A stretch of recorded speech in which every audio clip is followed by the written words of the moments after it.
After the victorious march to Kaunas on the 8th of August 1915 was over, the commanders of the German Imperial Army started looking for a place to stay. The commanders of the army, Field Marshal Paul von Hindenburg and General Erich Ludendorff, occupied the luxurious house of the Tillmans family, the factory owners of Kaunas. Meanwhile, I, Prince and Colonel Franz Isenberg Bierstein, was assigned to Kaunas to act as the commander-in-chief. The territory under my command was formed from Lithuanian ethnic lands occupied by Germany. It was called Ober. I stayed in the former governor's palace. Though Germans were dropping bombs from airplanes on the Kaunas old town throughout the whole week, the building was saved by some supernatural force.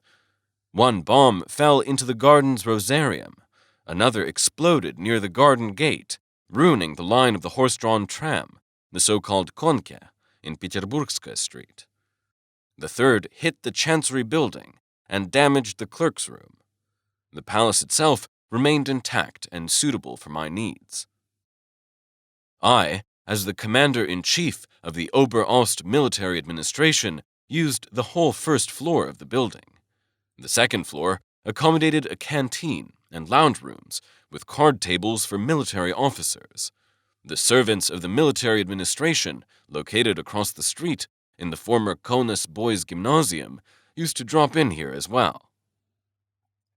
I have a photograph published by Kovnoi Zeitung in 1916, in which the former Kaunas governor's palace is called the Canteen for Administration Officers. My fellow countryman, writer Arnold Zweig, who had served in Kaunas during the war, remembered in his novel The Crowning of a King that the second floor always smelled of exquisite hot dishes, coffee, and tobacco smoke. Besides, very special guests were sometimes received here as well. There was such a great deal of concern to prepare for the visits of German Emperor Wilhelm II and Prince Leopold of Bavaria.